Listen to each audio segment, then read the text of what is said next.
owned the building, the government owned the building, and another company was property managing the building. And we went to them and we said, we just want to be able to use this kitchen more than for 4 hours every day. We want to use it for 24 hours every day.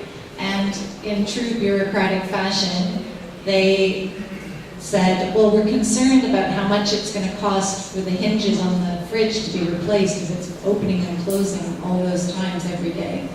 And their only concerns were really for the hardware and the cost of the kitchen. They didn't really care that in actual fact we were ending malnourishment in the buildings. And we worked with a researcher who was doing research about crime rates in the hotels. And we connected food to crime and found out that in one of our projects we had an 80% drop in police calls when we started feeding people. And in that particular building, we had a lot of people who were addicted to crystal meth and to crack. Because food is like a calming agent. And when people are on a drug run and they're tired and they're crazy, they're going to be more aggressive because they just can't cope. And we found delivering food was like a massive way of calming down our community. So I guess I'm going to end with this little story, which is kind of amazing. And that is that 20 years ago, people were living, on average, 69.4 years. Now, they are living 79.9 years. So in other words, all of these interventions across our community has increased life expectancy by 10 years. Even the media now has had to respond positively, stating that if you give people hope and purpose and the chance to live another day, they might just surprise you. Changing attitudes about who people are that use drugs is incredibly challenging and hard, but I have been repeatedly amazed by how rich and privileged the experiences that I have made me feel. There's obviously many people who continue to live with ignorance and in fear about the people that we're all working with.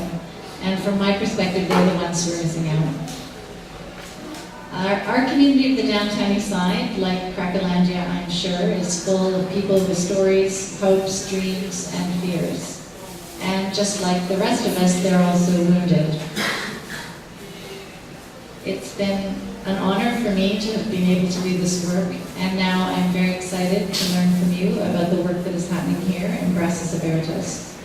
But I sincerely want to thank you all for the work that you're doing every day in your community, and the commitment you're showing to the people here, who without your help would never find the opportunity to regain dignity, or to feel like they have the right to be caring members of society. And so we're going to take time now for some questions, if you have any, before a presentation is made by Brazos Abertos, a panel, about the project. And then we're supposed to have coffee. But we can do questions and answers if you have any questions.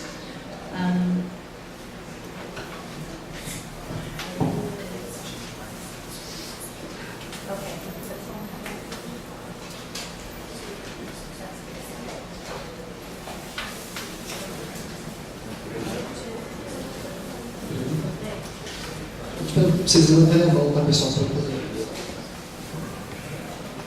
Bom dia, meu nome é Ana. Eu tive uma curiosidade em saber se os produtos que eles produzem, como mel, é vendido, são os próprios, a gente chama aqui de beneficiários, são eles que fazem, se são vendidos, e o dinheiro que é vendido se volta para uma ajuda dentro dos hotéis, da comunidade, como é que funciona? Yeah, so the store that had a sign on it called The Window is a social enterprise that we started about 2 years ago, where we sell, we have an series of industrial sewing machines in the back, so a studio workshop and a textile artist works there and trains women in the neighborhood to make aprons that we sell to local restaurants, and also canvas bags, which are like tote bags that we sell to local stores, and they can imprint their own business logo on them. Those social enterprises, just the money just goes right back into creating more jobs for people in the neighborhood. Same for the farm. We sell the vegetables from the one farm, the big farm, at farmers markets in the summertime. So we grow organic garlic and weird vegetables like kale and some things that are like specialty vegetables, and they're all organic. So there's a market in Vancouver for that stuff. So we sell it at farmers markets and the money goes back to the farm. So it's all recycled back into the programs.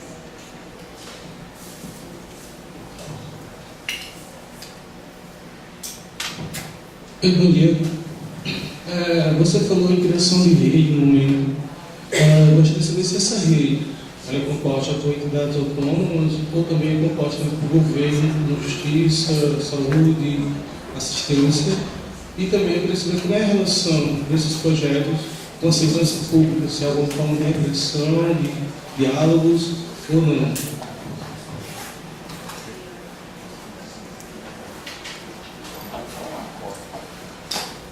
Yeah, so the sort of whole issue of public safety is huge, obviously.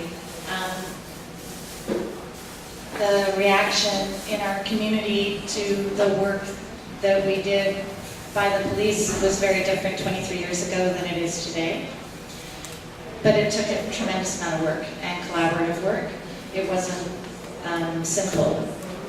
I'm going to describe the strategy that we took this afternoon when I tell you the story about the injection site, because that was really the focus of most of our advocacy efforts around public safety. But the short answer is, as people started to understand that what was good for the drug user was good for the community, then people came on board and agreed to a more progressive way of dealing with drug users. But they had to feel that it was good for them. They had to understand that there was a benefit for them. The question you asked about networks, that was, so everything I've described to you so far was really just the work of the organization that I founded, the PHS. We did all that on our own, funded by government, mostly funded through our provincial government, mostly funded through two ministries, the Ministry of Health and the Ministry of Housing. They're provincial ministries. Most of those programs operated with contracts where we delivered services. And then out of those contracts, there was some administration money, and we used that administration money to create interesting and innovative projects along the way. I'm no longer with that organization. I left at the end of March, which is why I'm talking about it in the past tense, but those services and those programs are still continuing. That's a whole other story. But the other piece that I will tell you a little bit more about this afternoon that's also important is to understand that we didn't have a project like Brazos Abertos that was handed to us, that the government were invested in doing. We had to fight for 20 years to have our government care enough to direct the money. So the fact that you're actually starting a program where your government is actually saying to you, we want you to fix this problem, let's work together, you're actually in a better position than we were 23 years ago, because you've already got backing from people in power. We had to fight to get the issue that we were trying to address onto the public agenda and certainly onto the agenda of government funders. And in terms of collaboration, we always had to find willing partners in everything that we have ever been successful at doing. And those collaborations sometimes happen at an organizational level, but most of the time, in my experience, the most effective collaborations are the ones that are on the ground. So you know, as the people working on the streets, that you're going to know the guy in the shop who's nice to people who use drugs. So you're going to go to that shop more often because that business owner is more friendly than another shop. Or you're going to know the staff person who works at an organization who's more receptive to helping you than another staff person. And those sort of networks, those on-the-ground networks, are the ones that you need to, in my opinion, really capitalize and make work, because those networks are what strengthen your work. and those relationships are really important.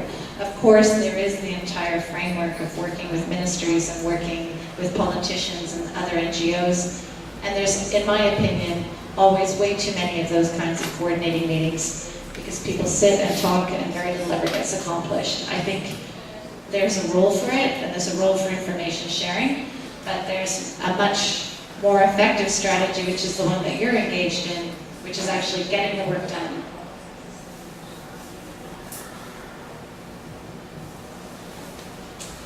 Oi, bom dia. Meu nome é Hugo, eu sou psicólogo aqui na região. E a minha pergunta é a seguinte: eu cheguei na metade, né, eu peguei a parte que você estava falando, né, dos termos usados, né, para falar dos usuários que ficam zumbis, as pessoas chamam eles de nóia, de cracudo, de vagabundos também, inclusive.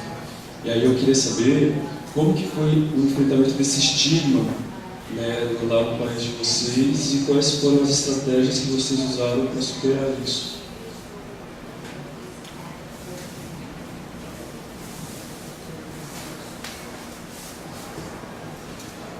Sorry, my sound is really muffled, but I think I understood. You're asking me how did we overcome the stigma of the words that got attached to people, like junkies or zombies?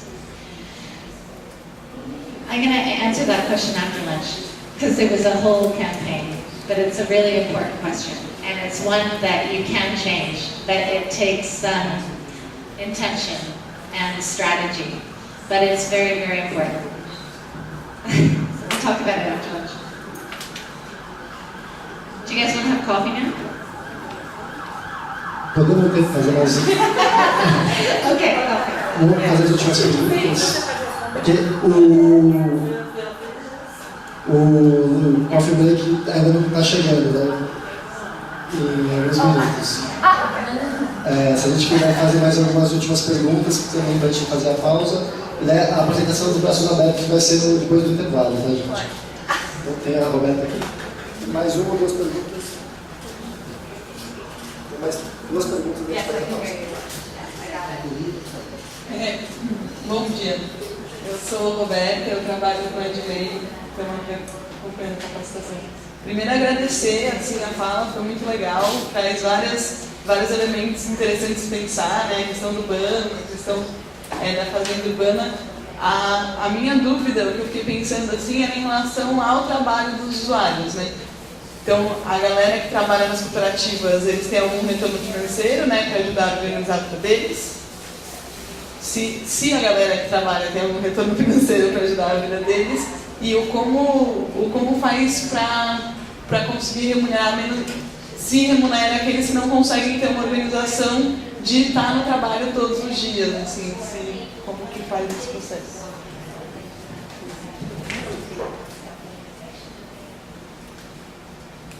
It's a very interesting question, and it's a very complicated situation, partly because when somebody is on welfare or social assistance in our country, which is the money you get from the government to live when you're poor, you're not allowed to work, but you're reliant on that revenue to pay your rent and to live. And it's usually only the equivalent of $5 a day that you're living on, which is barely enough to buy cigarettes. So it's really difficult because we of course want to pay people, but then if the officials find out that they're receiving money, they have to declare it, and then they can get cut off of their welfare. So there's a minimum amount of money that you can earn and still stay on social assistance. So what we did was we created a range of low barrier employment options, starting with what we call stipend positions. So if somebody's living in one of our housing units and they want to just earn $10, we can give them a broom or a mop and they'll just contribute to the cleaning in the building. And those jobs are given out on a lottery basis. So you put your name in a hat and then we take your name out, and if you show up, we'll give you a job and you get a stipend. So that's our lowest barrier entry level job. It's completely flexible. You could be somebody who one day might be very high or very drunk and completely incapable of showing up to do anything, but you also might have a really good day or you're feeling good and you can contribute in some way, whether it's taking garbages out of the building or cleaning in some way. And those jobs tend to be cleaning related jobs. The other types of jobs we have on the continuum go all the way up to full-time jobs where people are actually paid on payroll and have benefits like sick time, dental care, vacation leave. And those jobs are at our Needle Depot program, which is the needle distribution project, where all the staff are full-time and all of them are drug users. But they're all stable enough to be able to manage shifts that are regular shifts. So they have to show up at work at 8 o'clock at night and they have an 8-hour shift. Or they show up at 9 and they work for 8 hours. We have all sorts of jobs in between.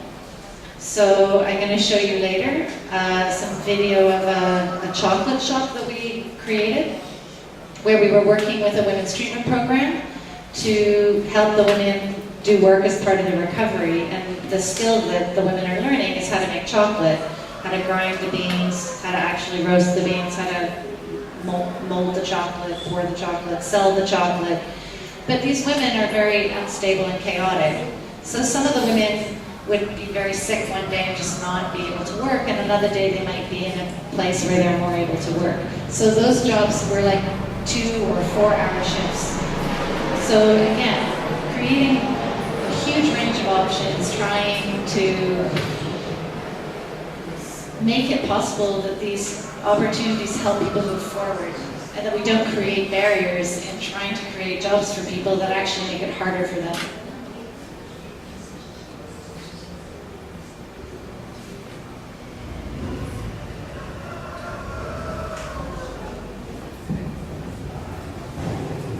Bom dia, meu nome é Michele.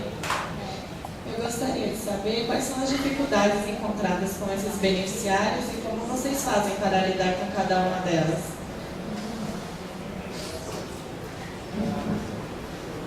I'm not sure I understand beneficiaries.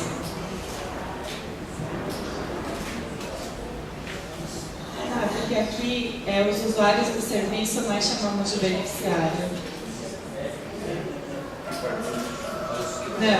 Não, beneficiários são as pessoas que... os usuários que fazem parte do programa, que são beneficiadas com o programa. So, are you asking me specifically in relation to the employment piece? Todas dificuldades. You have to hang around all week to get the answer to that question. Não, as principais, assim, as mais identificadas. Well, like you guys, we have many problems, and many challenges, and many behaviors that are hard to manage, and many situations that come up that are extremely complicated and difficult, including in our employment stuff. But I think that hopefully I'll get to that, if that's okay. It's a big question.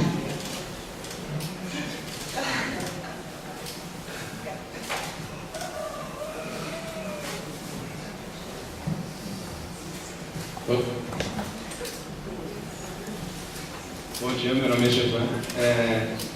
Aqui nós temos muitas ONGs envolvidas, artistas de ruas, pessoas que vão até lá para tentar tirar os drogaditos, né, de lá, tentar levantar essas pessoas.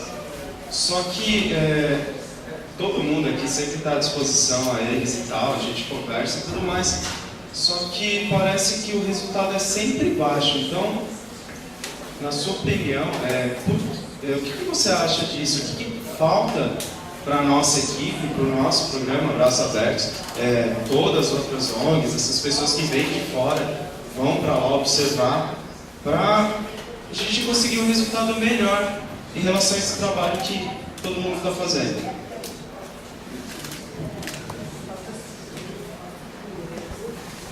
I think it depends on what you're looking for in terms of success. I think your definition of success, if it's getting people clean, is always going to be low. I think, and we'll talk more again about this later, but a huge part of setting yourself up for failure is having completely unrealistic expectations. So you can't, as a goal, Brazos Abertos, believe that by doing this incredible program, everyone in Cracolândia is going to be drug-free in 2 years. It's just stupid and unrealistic. And also, it's not actually what you're trying to do. I love the name, Brazos Abertos. To me, it was so compelling when I found out that's what your mayor called it. Because to me, if you actually are opening your arms up to people who are addicts, it's without judgment and it's without expectation. And from my experience in Vancouver, people do better when they're not told, I will only help you if you're who I want you to be. I'm gonna somehow do well if my parents are standing over me telling me all the things that they expect me to do. It's a surefire way to do the opposite. And drug users are no different. They know inherently if you're handing to them dignity and respect. So a huge part of it is just accepting and actually opening your arms to people who are actively addicted, period, end of story. And the irony in that is if you're actually able to do that, your outcomes are better. But it's one of those things where you can't be all the time hoping that your outcomes will be better if you do it. Because it's sort of like a catch-22. Because then that changes the way you behave.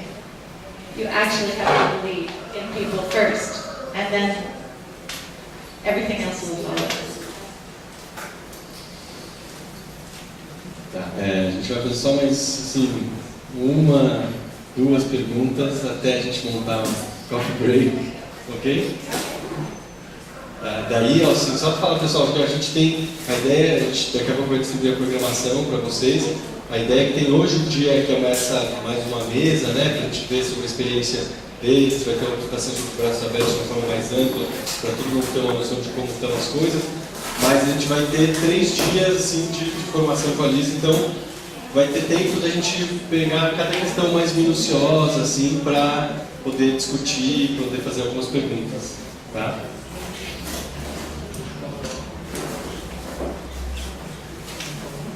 Bom dia, meu nome é Indiara e uma resposta para mim ficou muito clara quando a nossa colega lhe perguntou a respeito da questão do que vocês fazem com aquelas pessoas que não conseguem se organizar, que não conseguem trabalhar, que talvez apresentem uma questão mental mais forte.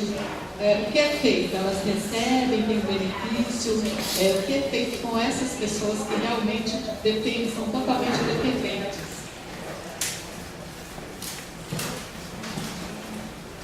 Yeah, I know my answer wasn't very good, but that was because I was saying, hang on, I'll get there in a minute. It's just a really complicated answer. I think if I try to touch on it, there's just too many aspects. I guess I can say quickly, just to give you some kind of answer, that it's based, I believe, on principles of our work. So the approach that you bring to everybody, regardless of what their individual's complicated series of behaviors are, whether it is somebody who's psychotic or whether it's somebody who is so heavily addicted that they're in crisis all the time, I think there's just certain principles that you bring to each person, and we're going to talk about it as principles. And then we'll talk about some specific situations as well. That hopefully the principles can guide you to create your own solutions here in Brazil, because I have no clue what it is that you should do in São Paulo. I can only share with you what we've learned in Vancouver and tell you what worked and what didn't work, and then share with you the sort of guiding principles behind our work and hope that you can find some ways that you can translate that into your experience here. Ok, então vou fazer uma última pergunta, daí a gente vai para o nosso coffee break, ok? Bom dia, meu nome é Péricles. Minha dúvida é em relação, pelo que eu entendi, todo o serviço prestado, a organização é feita por uma instituição a que você fundou. Então é a sociedade civil e o governo, ele participa só do financiamento de parte de toda essa estrutura. É isso mesmo que eu entendi?